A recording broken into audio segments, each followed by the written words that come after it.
Hello students, welcome back to the channel. 11वी अकाउंट्सच्या live सेशनमध्ये आणखी एका ब्रँड न्यू व्हिडिओमध्ये मी प्रसाद सर सर्व 11वी कॉमर्सच्या विद्यार्थ्यांचं स्वागत करतोय.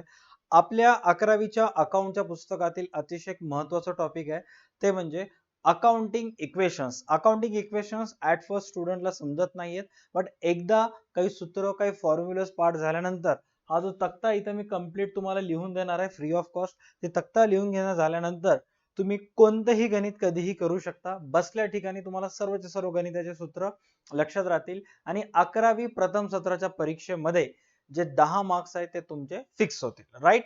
So without wasting any time आपण आजचा सेशन स्टार्ट करूयात. सर्वात पहिले आजचा हा व्हिडिओ पाहणं झाल्यानंतर असा एक सेम तक्ता तुम्हाला तुमच्या वहीमध्ये पुस्तकामध्ये तयार करायचा आहे आणि मग तक्त्याच्या आधारे तुम्हाला विचारलेल्या प्रश्नांची उत्तरे द्यायची आहेत. ओके, असं वर हेडिंग टाकायचं आहे की notes of accounting equation.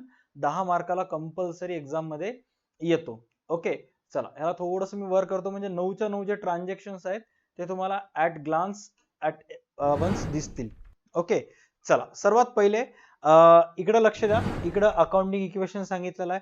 Accounting equation म्हणजे काय? Accounting equation signifies that assets of business are always equal to the liabilities on capital. म्हणजे अकाउंटिंग इक्वेशनच्या सहाय्याने आपल्याला काय प्रूफ करता येते की balance sheet accounting equation is nothing but balance sheet आहे. म्हणजे बॅलन्स शीट जसं ऍसेट्स आणि व्यवसायाचे लायबिलिटीज इक्वल आहेत असं दर्शवते, तसंच अकाउंटिंग इक्वेशन काय सांगते की बाबा आपल्या व्यवसायातील जे ऍसेट्स आहेत त्या ऍसेट्सची जी बेरीज आहे ती बेरीज कशाशी समान असली पाहिजे? व्यवसायामध्ये असणारं कॅपिटल आणि आपल्या व्यवसायाला असणारा लायबिलिटीज सोबत. अकाउंटिंग इक्वेशन म्हणजे काय? Assets is equal to liabilities plus capital. Check करा. Assets is equal to liabilities plus capital. Assets is equal to liabilities plus capital. Accounting equation ह्याच्यापेक्षा जास्त काही नाहीये. बट कधी कधी तुम्हाला एक्झाम मध्ये सूत्र सुद्धा येते की ऍसेटचं जर सूत्र लायबिलिटीज प्लस कॅपिटल असेल तर मग लायबिलिटीजचं सूत्र काय? साधं simple. Liabilities is equal to asset minus capital. Suppose उदाहरणामध्ये लक्षात घ्या, काही आकडेवारी मी तुम्हाला सांगतो. जसं की इथं तुम्हाला सांगितलेलं आहे की एका व्यवसायाचे ऍसेट्स 100 रुपये आहेत, त्याच्यामध्ये कॅपिटल 60 रुपये सॉरी लायबिलिटीज 60 रुपये आहे आणि कॅपिटल 40 रुपये. म्हणजेच व्यवसायामध्ये असणाऱ्या ऍसेट्सची बेरीज हे सिमिलर असली पाहिजे कॅपिटल आणि लायबिलिटीज आणि कॅपिटल सोबत. बरोबर आहे. ऍसेट्स सर्वात अगोदर असते, त्याच्यानंतर असते लायबिलिटीज, त्याच्यानंतर असते काय? कॅपिटल. इथंपर्यंत क्लिअर? राईट. आता इथं लक्ष द्या. हे आहे ऍसेट्स, हे आहे लायबिलिटीज आणि हे आहे कॅपिटल. आता इथं तुम्हाला काय सांगितलेलं आहे? इथं तुम्हाला सांगितलेलं आहे की लायबिलिटीज 40 आहे. तर मग सूत्र काय लायबिलिटीजचं? चेक करा. ऍसेटची किंमत किती आहे? सर ऍसेटची किंमत आहे 100. कॅपिटलची किंमत किती आहे? कॅपिटलची किंमत आहे 40. 100 मधून 40 वजा करा. आला तुमचा आन्सर. लायबिलिटीज किती आहे? 60. राईट. माय बॅड, मी इथे 40 लिहिलं होतं. कॅपिटल किती आहे? 60. लायबिलिटीज किती आहे? 60. त्याच्यानंतर आता नेक्स्ट चेक करा कॅपिटल. कॅपिटल बद्दल इथं काय सांगितलेलं आहे? कॅपिटल जे तुमच्या व्यवसायामध्ये आहे त्याची अमाऊंट आहे 40. बरोबर आहे. मग आता घ्या सूत्रामध्ये ऍसेट किती आहे? सर ऍसेटची बेरीज आहे 100. लायबिलिटीज किती आहेत? लायबिलिटीज आहेत 60. 100 मधून 60 मायनस केला, आन्सर किती येईल? 40. ऍट द एंड तुम्हाला मिळणारे जे नेट रिझल्ट आहेत ते सर्व नेट रिझल्ट सेम आहेत, फक्त फॉर्म्युलास तुम्हाला लक्षात ठेवायला पाहिजे. Okay, done. त्याच्यानंतर या नेक्स्ट इथं अकाउंटिंग इक्वेशनचं तक्ता आहे. आता कोणत्या कोणत्या ट्रान्झॅक्शन्स मध्ये काय काय तुम्हाला करायचं इथे सर्व गोष्टी सांगितलेले आहेत. आता इथे लक्ष द्या. स्टार्टेड बिझनेस विथ कॅश दिलेला आहे. आता जेव्हा जेव्हा व्यवसाय मालक पैसे टाकून, संपत्ती टाकून, ऍसेट टाकून बिझनेस स्टार्ट करत असतो त्यावेळेस व्यवसायामध्ये काय येत असते? व्यवसायामध्ये ऍसेट येत असतात in form of cash, in form of fixed asset. Right. त्यामुळे जेव्हा जेव्हा व्यवसाय मालक व्यवसायामध्ये ऍसेट्स आणेल त्याची रक्कम तुम्हाला ऍसेट्स मध्ये काय करायचं आहे? प्लस करायचं आहे. आणि इकडे कॅपिटल मध्ये सुद्धा काय करायचं? तुम्हाला ते प्लस करायचं. कॅपिटल मध्ये सुद्धा काय प्लस? बिकॉज जर व्यवसाय मालक व्यवसायामध्ये पैसे आणला तर पैशाबरोबर जसं ऍसेट्स वाढते, ऑन दी अदर हँड आपल्या व्यवसायाचे कॅपिटल सुद्धा वाढत असते. लुक्का डी बार्गो पॅसिओली यांनी काय सांगितलेलं आहे की प्रत्येक व्यवसायाचे ट्रान्झॅक्शनचे दोन प्रकार असतात. प्रत्येक व्यवसायाच्या ट्रान्झॅक्शन मध्ये two person, two parties, two accounts involve असतात. एक बेनिफिट घेणारा असतो तर एक बेनिफिट देणारा असतो. आपल्या व्यवसायात एखादी गोष्टी जर आली तर त्याच ऑन द सेम टाइम आपल्या व्यवसायातून दुसरी गोष्ट काय होत असते जात असते. या दोन्ही ऍस्पेक्टची नोंद इन टर्म्स ऑफ डीआर आणि इन टर्म्स ऑफ सीआर मध्ये करणे म्हणजे काय डबल एंट्री सिस्टम. म्हणजे प्रत्येक ट्रान्झॅक्शनचे टू फोल्ड इफेक्ट कुठं ना कुठं पडणार आहेत. बरोबर आहे. आणि ते टू फोल्ड इफेक्ट जे आहेत जेवढं अमाऊंट डीआर ला तुम्ही लिहिणार आहात, जेवढं अमाऊंट डेबिट तुम्ही करणार आहात तेवढंच अमाऊंट तुम्हाला काय करावं लागतं क्रेडिट करावं लागतं. ओके. आता इथं लक्ष द्या, इथं काय सांगितलं परचेस गुड्स फॉर कॅश. आता परचेस गुड्स फॉर कॅश म्हणलं की at first accounting equation solve करत असताना कन्फ्युज होते. Why? Because purchase is an expenses लिहिता. तर परचेस गुड्स केला तर आपण ते एक्सपेन्सेस मध्ये लिहायला, राईट? मग इथं तुम्ही ऍसेट्स मध्ये का प्लस करायला, असं खूप साऱ्या स्टुडंटला डाऊट येते. बिकॉज जेव्हा जेव्हा तुम्ही वस्तू खरेदी करता तर तुमच्याकडे गुड्स येत असतात. बरोबर आहे. आणि at the end of the year त्या गुड्सचं जे स्टॉक असते ते आपल्यासाठी ऍसेट असते. त्यामुळे जेव्हा जेव्हा तुम्ही वस्तूची खरेदी करता तुमच्याकडे स्टॉक ऑफ गुड्स यायले. त्यामुळे परचेस मध्ये सर्वात पहिले काय करायचं ऍड करायचं, राईट? आता सेकंड, तुमच्या व्यवसायातून काय गेलं सर, आपल्या व्यवसायातून कॅश गेलं म्हणून ऍसेट मधूनच काय करायचं मायनस करायचं. ऍसेट मध्येच ऍड आणि ऍसेट मध्ये मायनस. सर हे ऍसेट मध्येच ऍड आणि ऍसेट मध्येच मायनस का व्हायले, त्याच्या मागचं रिझन काय? त्याच्या मागचं साधं सिंपल रिझन आहे की व्यवसायामध्ये स्टॉक ऑफ गुड्स यायलेत त्यामुळे ते ऍसेट मध्ये प्लस व्हायले आणि व्यवसायातून पैसे जात आहेत त्यामुळे इथून काय व्हायले ते मायनस व्हायले. जेव्हा जेव्हा तुम्ही अकाउंटिंग इक्वेशन मध्ये वस्तू खरेदी कराल ते परचेस केल्यामुळं कंपल्सरी तुम्हाला इथं काय करायचंय प्लस करायचंय. फरक फक्त एवढंच आहे, जर तुम्ही नगदी परचेस केलात तर इथून लगेच मायनस करायचं. व्हाय? तुमच्या व्यवसायातून कॅश जाईल. सर उधारीवर जर खरेदी केलं तर लक्ष द्या.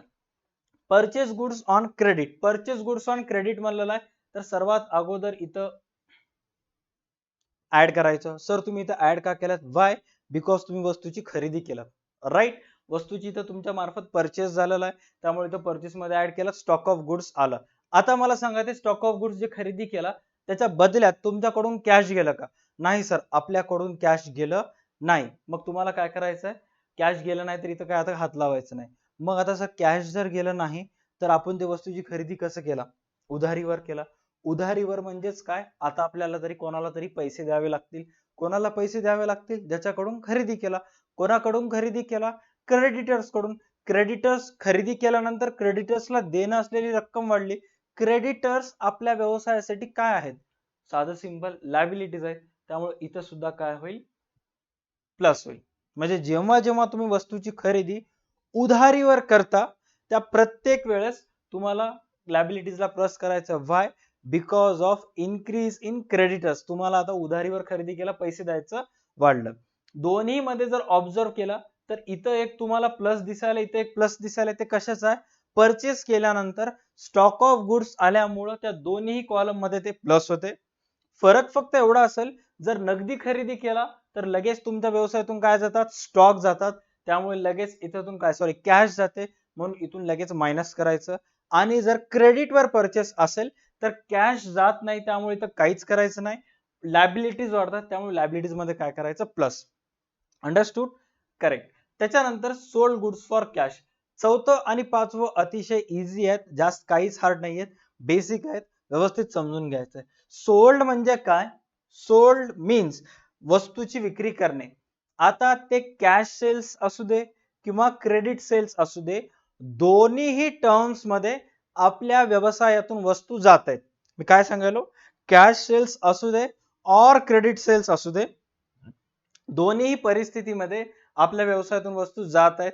स्टॉक ऑफ गुड्स जात असल्यामुळं इथून मग मायनस, इथून पण मायनस करायचं. इथं पर्यंत क्लिअर? सर दोन्ही मध्येही का मायनस केला? कारण दोन्ही ह्याच्यामध्ये वस्तू जात आहे. बरोबर आहे.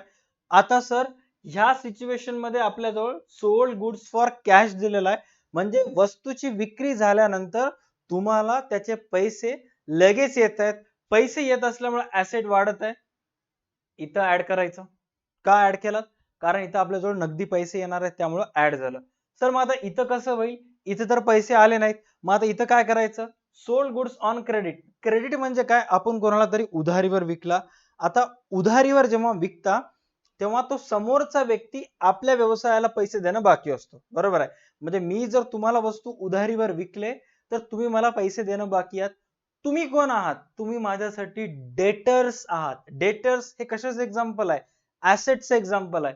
म्हणजे डेटर्स मध्ये पण वाढ झाली त्यामुळे ते लिहायचं. सर सर सर सर एक मिनिट, नगदी विकलं तरी इथंच, उधारीवर विकलं तरी इथंच, हे कसलं भेदभाव सर. तसंच असतं बेटा, जेव्हा जेव्हा तुम्ही वस्तूची विक्री नगदी करता त्यावेळेस कॅश नावाचा ऍसेट इन्क्रीज होते. ज्या ज्या वेळेस वस्तूची विक्री तुम्ही नगदी करता त्यावेळेस कॅश नावाचा ऍसेट इन्क्रीज होते. ज्या वेळेस वस्तूची विक्री तुम्ही उधारीवर करता त्यावेळेस डेटर्स नावाचा ऍसेट इन्क्रीज होतोय. ऍट द एंड डेटर्स आणि कॅश दोन्ही सुद्धा काय आहेत, ऍसेट आहेत, राईट. त्यामुळं दोन्ही गोष्टी इथं काय होतील, ऍड होतील. हा ऍड कशाचा आहे, कॅशचा आहे. हा ऍड कशाचा आहे, डेटर्स आहे. ओके. त्याच्यानंतर रिसिव्ड इन्कम. रिसिव्ड इन्कम एकदम सोपं आहे.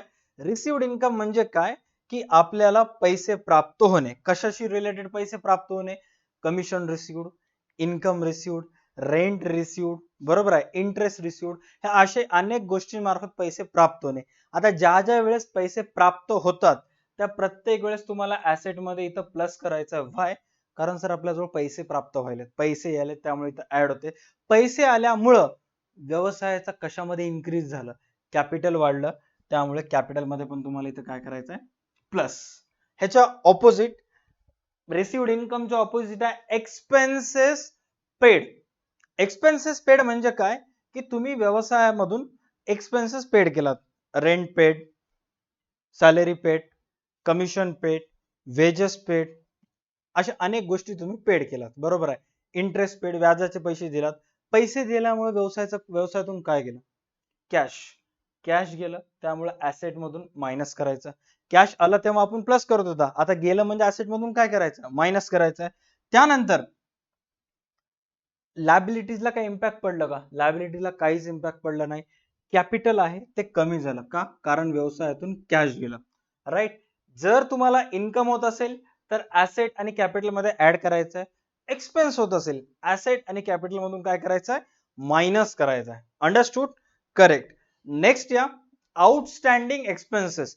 आउटस्टँडिंग एक्सपेन्सेस म्हणजे काय, असे पैसे जे तुम्हाला देणं बाकी आहोत, तुम्ही खर्च, असे खर्च जे तुम्ही पेड करणं बाकी आहोत. पैसे दिला का, पैसे दिलं तर तिथं आलं ना.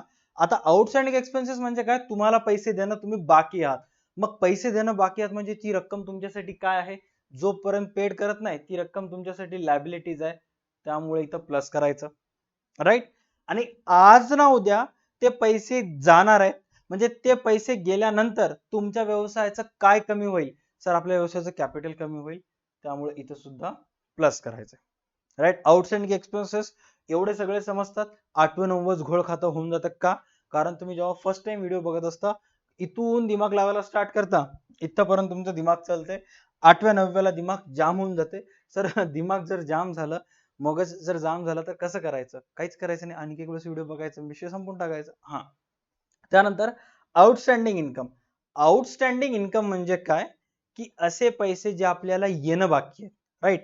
येणं बाकी आहेत म्हणजेच काय, सर डेटर्स कडून पण आपल्याला पैसे येणं बाकी होते जेव्हा आपण उधारीवर विक्री केला होता. इथं इन्कमचे पण पैसे येणं बाकी आहेत, म्हणजे ऍसेट्स मध्ये काय होईल, प्लस. आणि आज न उद्या ते पैसे आल्यानंतर आपल्या व्यवसायाचं काय वाढणार आहे, कॅपिटल वाढणार आहे, कॅपिटल मध्ये सुद्धा काय करायचं, प्लस, राईट. हे असे एवढे सूत्र आहेत. ह्या सूत्रांचा वापर करून तुम्हाला दिलेलं जे प्रॉब्लेम आहे ते सॉल्व्ह करायचं आहे. हे एवढं टेक्निक जे आहे ते लक्षात ठेवा, बाकी सर्व प्रॉब्लेम जे आहेत ते ऑटोमॅटिकली तुम्हाला येतील. तुमच्यापैकी मोस्ट ऑफ स्टुडंट विचार करत असतील की सर